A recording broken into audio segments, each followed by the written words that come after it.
আসসালামু আলাইকুম রহমতুল্লাহ। আলহামদুলিল্লাহ ওয়াহদা ওয়াসসালাতু ওয়াসসালামু আলা মান লা নাবিয়্যা বা'দা।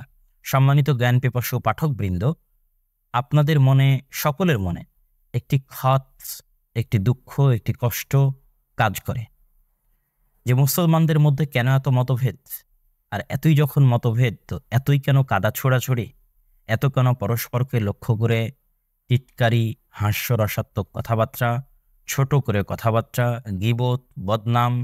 ফেসবুক খুললে, ভিডিও খুললে দেখা যাবে এক আলেম আর এক আলেমের বিরুদ্ধে, এক বক্তা আর এক বক্তার বিরুদ্ধে। এই যে করুণ দৃশ্য মুসলমানদের সমাজের, এই করুণ দৃশ্য এমন কোনো স্বাভাবিক জ্ঞান সম্পূর্ণ মুসলিম নাই যার অন্তরে হৃদয় ক্ষরণ করবে না। ঠিক এই হৃদয় ক্ষরণটি হয়েছিল এই যুগের বাকিয়াতুস সালাফ, মদিনার বিখ্যাত মুহাদ্দিস শেখ আব্দুল মুহসিন আল আব্বাদ হাফিজাহুল্লাহ ওয়া রাআহু তার অন্তরে।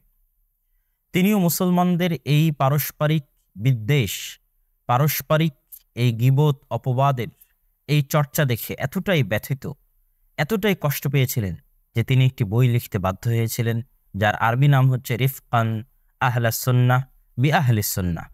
হে আহলুস সুন্নাহর অনুসারীরা, হে রাসূল সাল্লাল্লাহু আলাইহি ওয়াসাল্লামের হাদিস এবং সুন্নাতের অনুসরণকারী, যারা নিজেদেরকে হকের উপর রয়েছে মর্মে দাবি করো, তারা আর এক আহলুস সুন্নাহর প্রতি দয়া করো, নম্র হও, অনুগ্রহ করো, ভদ্র আচরণ করো। আমরা এই বইটি আমাদের বাঙালি সমাজের চাহিদাকে পূরণ করার জন্য, বাঙালি সমাজের সেম কালচার বা বরং তার চেয়ে বেশি আমাদের পরস্পরের মধ্যে বিদ্বেষ এবং কাদা ছোড়াছড়ি, সেটি থেকে সামান্যতম রাহাত, মুক্তি পাওয়ার জন্য আমরা এই বইটির বাংলা অনুবাদ করেছি। আলহামদুলিল্লাহ, বাংলা অনুবাদে বইটির নাম দেওয়া আছে ওহে সুন্নাহর অনুসারীগণ, পরস্পরের প্রতি কোমল হন।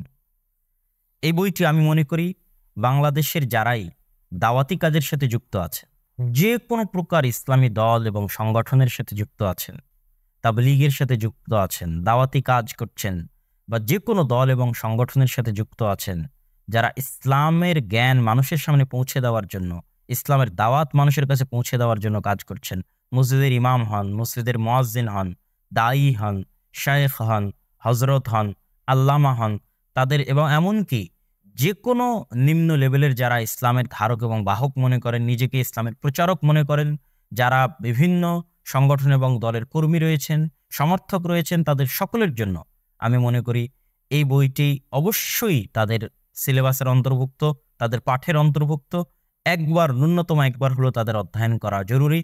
এবং এই অনুভূতিটা অন্তত তাদের মধ্যে আনা দরকার যে আমরা দাওয়াতি কাজ করব, কিন্তু পারস্পরিক বিদ্বেষ দিয়ে নয়, কাদা ছোড়াছড়ি দিয়ে নয়, এবং পরস্পরের প্রতি গীবত এবং অপবাদ দিয়ে নয়। সকলের প্রতি সৌহার্দ্য, ভদ্রতা, উদার মন এবং ভালোবাসা এবং ভদ্র আচরণকে সামনে রেখে আমরা আমাদের দাওয়াতি কাজকে প্রসার করব। যেমনটি আমাদের নবী মুহাম্মদ সাল্লাল্লাহু আলাইহি ওয়াসাল্লামের বৈশিষ্ট্য ছিল, তিনি যেমন উন্নত আচরণের অধিকারী ছিলেন, যেমন নম্র এবং ভদ্র ব্যবহারের অধিকারী ছিলেন, এবং সকলের সাথে যেমন উন্নত আচরণ, নম্র ভদ্র ব্যবহার করতেন, তারই অনুসরণকারী হিসেবে আমরাও রাসূল সাল্লাল্লাহু আলাইহি ওয়াসাল্লামের উত্তরসূরি হিসেবে সেই ধারাবাহিকতা বজায় রাখবো। এই জ্ঞানটুকু শিখার জন্য এবং বাস্তবে প্রয়োগের জন্য শেখ আব্দুল মুহসিন আল আব্বাদ হাফিজাহুল্লাহ ও রাআহু কর্তৃক লিখিত এবং বাংলা ভাষায় অনুবাদকৃত মাকতাবাতুস সালাফ এবং আল ইতিসাম গবেষণা পরিষদ থেকে সম্পাদিত এই বইটি আপনাদের সকলের সংগ্রহের অনুরোধ জানাচ্ছি। আল্লাহ সুবহানাহু ওয়া তাআলা এই বইয়ের লেখককে, এই বইয়ের পাঠককে, অনুবাদক, সম্পাদক এবং এই বইয়ের সাথে সংশ্লিষ্ট সকলকে জাযায়ে খায়ের দান করুক। এই বই দ্বারা আমাদের সমাজে যারা দ্বীনের দাওয়াত দিচ্ছেন তাদের মধ্যে পারস্পরিক বিদ্বেষ কমিয়ে তাদের মধ্যে কোমলতা এবং ভদ্রতার সৌহার্দ্যপূর্ণ শীতল বাতাস বইয়ে দেওয়ার তৌফিক দান করুক। আল্লাহুম্মা আমিন। আসসালামু আলাইকুম ওয়া রাহমাতুল্লাহি ওয়া বারাকাতুহু।